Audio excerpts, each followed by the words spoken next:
Hi friends, നമുക്ക് നല്ല creamy ആയിട്ടുള്ള ചപ്പാത്തിയുടെ കൂടെ കഴിക്കാൻ പറ്റിയ, പൊറോട്ടയുടെ കൂടെ കഴിക്കാൻ പറ്റിയ നല്ലൊരു ചിക്കൻ കറി ഉണ്ടാക്കിയാലോ.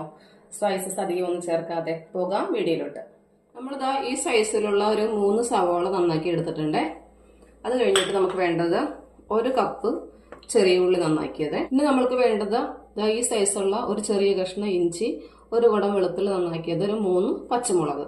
ഇനി നമ്മൾക്ക് ഒരു മുറി തേങ്ങ ഫുൾ എടുത്തിട്ടുണ്ട്, ഒരു വലിയ മുറി തേങ്ങ ഫുൾ എടുത്തിട്ടുണ്ട്. ഇത് നമുക്ക് മിക്സിയുടെ ജാറിലിട്ട് 1-ാം പാൽ ആദ്യം എടുത്തതിന് ശേഷം നമ്മൾക്ക് 2-ാം പാലും കൂടെ എടുത്ത് വെക്കാവേ. സവാള ഞാൻ ചോപ്പറിലേക്ക് ചെറിയൊരു പീസാക്കി ഇട്ടിട്ടുണ്ട്. ഇത് നമുക്കിതൊന്ന് ചോപ്പ് ചെയ്തെടുക്കാവേ ചെറുതായിട്ട്. സവാള നമ്മളതേ ചോപ്പ് ചെയ്തെടുത്തിട്ടുണ്ട്.